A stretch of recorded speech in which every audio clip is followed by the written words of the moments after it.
So my water's in, my sponge is in. We're gonna break it up. It's plugged in. See, breaking it up with the water. It did sploosh on me, but that's okay. So what we're doing now is we're taking that sponge and we're kind of diluting it with that water in a sense, because we want all of that water, flour, yeast, and salt to absorb into our water, and then our next addition of flour and yeast and salt. So that looks good. Get some active dry yeast, but we only want 1/8 of a teaspoon. Sorry, 1/4 of a teaspoon, since we're doubling it. And 4. That looks good. That was 2 pinches. Okay.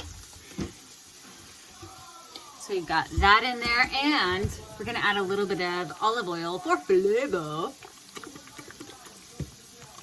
And I think the recipe calls for like 1 ounce or like 1/2 ounce. So that was just like 1, 2, 3, 4. I just squirted it in there. Same with focaccia.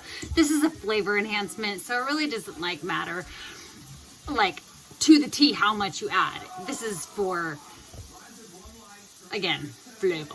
So that's in there. Mix it up.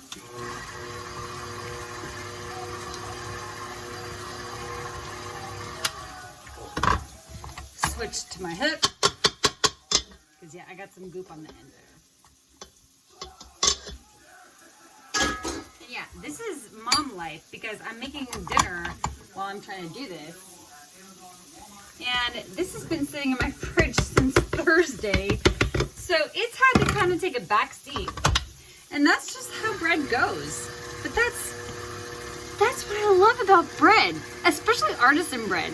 The longer it waits, as long as it doesn't wait like 6 days, I think is the max.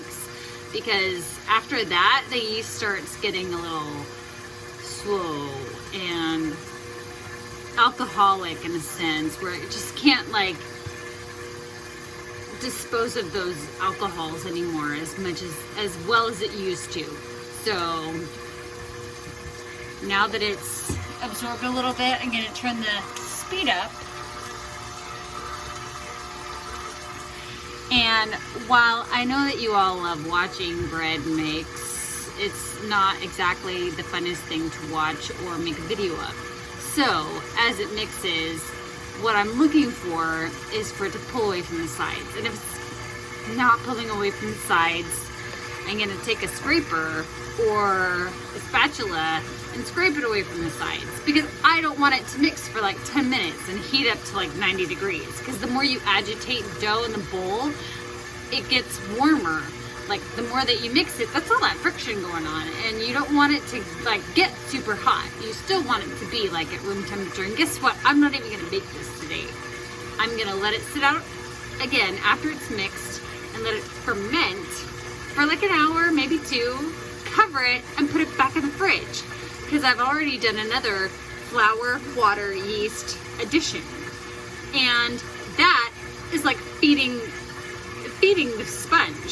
So like whenever we're feeding sourdough starter, we're feeding it with flour and water. We just feeded my yeast base with more flour and water. So it's back up to super active. And while we were already kind of still active, now we're giving it that extra boost.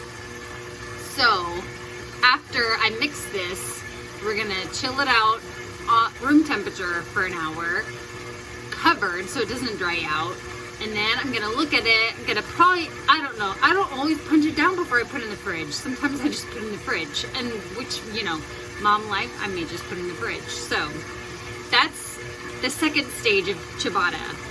We have made our yeast paste. Now we're adding to our yeast paste, very much like sourdough. And then tomorrow, when I have the time again, we'll divide it, and then we'll proof it, and we'll bake it, and we'll have sandwich bread. And it has to work into my lifestyle, and that's pretty much how I do it. I'm like, bread, you gotta wait. I don't have time for this right now. And you know what? Most of the time, it does. That's what I love the most about artisan bread. it waits for me. I don't wait for it. So we will come back to this when I am ready to put it in the fridge. What? Bye, bakers. All right, it's still mixing, and I turned it up to high and I did scrape it. I scraped it with my spatula so that I could get all of that dry stuff off of the edges. And you can see it's going pretty fast, but it's also trying to pick up all the stuff on the edges. And I'm feeling the bottom of it. It's still pretty cool because it is out of the fridge, of course, but it had been tempering. And I think, yeah, it looks wet and it's not like a bowl of soft dough, and that's not what I want anyway. I want this dough. So because it has a higher hydration, it's ciabatta, I want big gaps with this sandwich bread. I want it more for the crustiness rather than the softness. And if I have softness, I did it wrong. So there you see, you can see it's pulling away. It's ready to go. I'm gonna cover it and let it sit at room temperature 1 to 2 hours, and then put it in the fridge, and that's my dough.